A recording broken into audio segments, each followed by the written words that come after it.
Everyone wants to be a ninja, a shinobi, but no one is ready to put in all the work it takes. You need to be able to perfectly auto-attack reset with your kunai. You gotta dodge roll every single attack like you're playing Dark Souls. You have to be skilled enough to kill people while they are in their iframes. Most people will just give up after giving in to their voices, jumping into the enemy team and getting one shot. Only the real Hokages know that you need to get the crap kicked out of you to be able to unlock your real potential. Tsubame is often regarded to be an ADC. But the reality is that the only thing she has in common with them is the fact that she's made out of paper and that her players have the weakest mental. Her range is horrible, her builds are more similar to an assassin or a bruiser than an ADC, and even the way she fights is completely different. ADCs love sitting behind their tank, auto-attacking the enemy while being healed by the heal kitten. But Tsubame loves the chaos. A regular front-to-back fight makes you just feel like the average NTR protagonist. You will sit there while your loving teammates get absolutely destroyed. No, as Tsubame you want all the dirty fights. You want to be the ugly bastard. Even though she came out right after Solos was deleted, her entire kit is made for that mode. She has 0 AoE damage, but insane single target damage and sustain. This makes her perfect for 1v1s. It's almost like some sick twisted joke, just like her story. What if I told you she has nothing to do with ninjas and more in common with Cyberpunk than Naruto? Crazy, right? But living with the gangsters, protecting neon lit market and 999th Street doesn't really sound like the ninja way. Instead of protecting the village and boys kissing boys, she comes from a world where Amazon won and Jeffrey knows that you cancelled your Prime membership, which is why they are sending her. Obviously you wouldn't be able to guess that from her voice lines because all she talks about is her Master Goro and cup noodles. Like literally. The amount of times she mentions him makes me want to switch to Korean voices already. Hey, Goro. Goro always said... Goro would have loved this. Goro, did I deserve to grow up in a happy family? Baked potatoes with mayonnaise. So, even though she has a pretty cool backstory, in-game she's just your average edgy college girl. This is the perfect time to talk about her skills, because it has been like 2 minutes without me complaining about Nimble Neuron, which is a new world record. Starting out with her ultimate. Every time she attacks the enemy, she marks them with a stack. When reaching 3 stacks on the enemy, you will be able to dash through them, dealing percentage health damage and healing a set amount of HP. But that isn't where the stacking stops. For every ult you cast, you get a stack, increasing both the damage and healing by 13% up to 3 times. It is actually pretty crazy how much HP you can get with this skill alone, especially when you combine it with healing factor. Everyone always underestimates the amount of HP you can gain, and what most people don't know is that you can even heal on downed players. So instead of resting, you can just heal on the corpse and get extra healing for finishing them, making it extremely easy to heal back to full life. But that isn't even everything your ult does. It also decreases your W and passive cooldown and triggers your passive, which spawns a lock at the location you were in. If you ult the lock, you will be able to jump back to it. This is one of the ways you can see the difference between a village pleb and an experienced shinobi. Shinobis will use this to bait out skills and stack their passive without getting hit, while the average village peasant will just jump in, get CC'd and die. I'm dead. Your passive will convert any crit you build into attack power, making it even more obvious that she isn't an AD carry. Oh, also you can't get any extra attack range. So say goodbye to every shuriken except this one. Her Q throws shurikens which slow, deal damage and mark the enemy if they already had one on them. Now you would think these work similar to Akali in League, right? I mean, they look the exact same, but ha ha ha! Some very cool person at Nimble Neuron decided to copy Akali but remove all their quality of life. For instance, it doesn't deal any damage on its way to the target, even though it has an animation of the shuriken flying.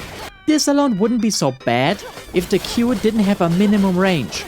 At first you might think this isn't a big issue, but when you play her you will quickly realize that the best place to be in is the enemy's face, making you miss your Q way more often than it should. Her W is a movement and attack speed buff. It has a pretty long base cooldown, making it almost useless outside of fights, but every time you ult this cooldown will be lowered by 50%, allowing you to almost perma-use it. This skill is a pain for the enemy to deal with. If you ever manage to make it into the enemy's backline, they are as good as dead since you just have 1000 movement speed buffs and a ton of sustain from your ult. It is honestly a ton of fun and makes the enemy rage ping you a lot. Her E is my favorite move in the game. Hit me! Fuck! You perform a dodge roll like in Dark Souls, making you invincible for a few frames, granting you the power to dodge every single skill in the game. A skill shot? No thanks. A point and click true damage ult? Get good. That's not all though. You also turn invisible and leave behind a passive lock. Her E has so many different ways of using it that it's really hard to choose what to do. Sure, you can just use it to sneakily get into the backline with the dash and stealth, but you might also want to keep it to dodge certain skills to stay alive for longer. Now some people might call this bullshit and even say that she requires no skill, but that is when you sit back and relax.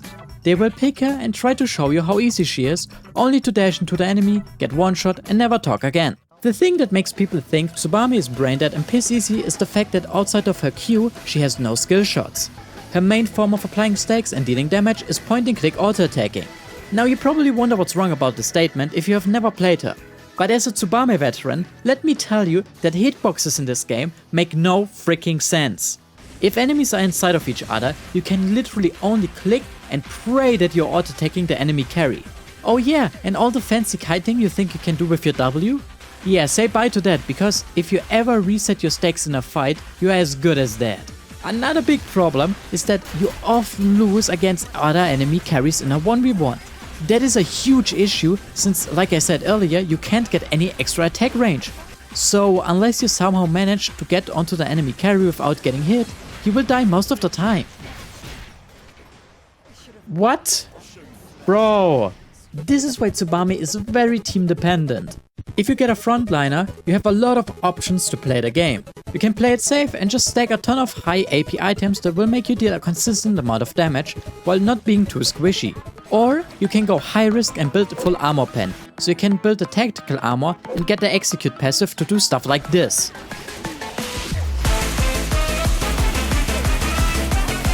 Oh shit! Whoa!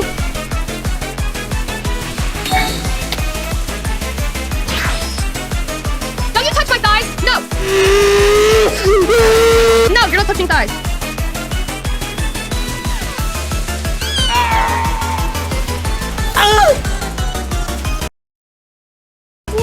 It will only work if you get teammates that actually give you items. Now truth be told, if you don't get a frontliner or a frontliner that never goes in to make the fight chaotic, Tsubame feels terrible to play. And since the average solo queue player has more teeth than IQ, this will happen quite often. Did he just jump? But that's okay. You just need to put on your big boy pants and play tank Tsubame.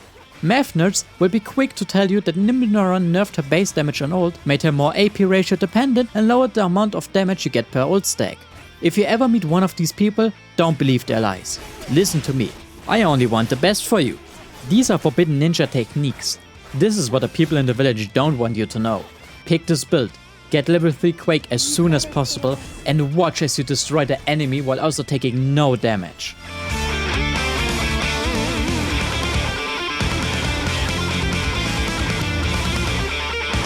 I'd win.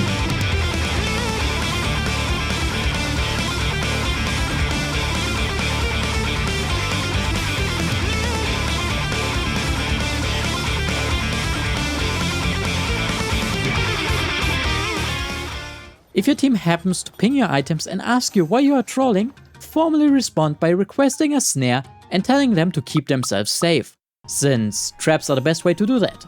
Now, I'm not even gonna ask a question and give it to you straight. Tsubame is a ton of fun to play. Anyone that has played at least one game of her can attest to that. But the question is why she's never played then? Well, the simple answer is that Niminoran doesn't understand the concept of quality of life. Everything about Tsubame is very tight. Let me rephrase. Her controls are very tight and fast. You can auto-Q auto-ult with no delay. Yeah, you can also just cancel your weapon skill animation with your Q. The main issue is her ult. The skill you mainly use has the worst quality of life for some reason. First of all, every time you ult the enemy, you will first dash through them, then sit there for 1 second not being able to move, making you very vulnerable to CC and damage, then your shadow goes through the enemy, and then the mark explodes, dealing damage and healing you. After that, you will not be able to mark the enemy with another stack for a whole second. I understand why they make you stand still after the ult, because otherwise Tsubame would just be way too mobile and impossible to hit. so having 1 second where you can actually CC her is fine. But I don't understand why you can't apply a stack on the enemy for a whole second after the mark explodes. I've played Tsubame for a ton of games now, and it still feels very unnatural. Usually, you would want to dash through the enemy, go back to your log, auto-Q auto them and dash through them again. But if you do that, the enemy will just stand there with 1 stack. So the most optimal thing to do is to either wait or focus another target. There's honestly no reason for this to be the case. Some people say it's to balance her damage, but if she would deal too much damage with that, just nerf the damage? It isn't that hard. Imagine if Shoichi had to wait 1 second for his dash after every dagger he picked up. Nobody would play him anymore. To be fair, Nimble Neuron already made a statement that they don't know how to fix her and will probably rework her in the future. So until they rework her, try her at least once. I mean, look at her. God damn! I don't know how much they are paying their skin team, but pay them more. Because damn, that is some good ass food. Even the base skin looks really good and is well designed. Good job, honestly. Completely unrelated, after finding out that my Discord e-kitten is cheating on me with multiple men on Valentine's Day, not allowing me to get feed pics, I have been very sad. This is why I'm giving these 1000 event NP codes to the loyal 2% of the people that are still watching the video at this point. Thank you for your support. Next video will probably out in 6 months. So until then, subscribe and have a great day. Bye!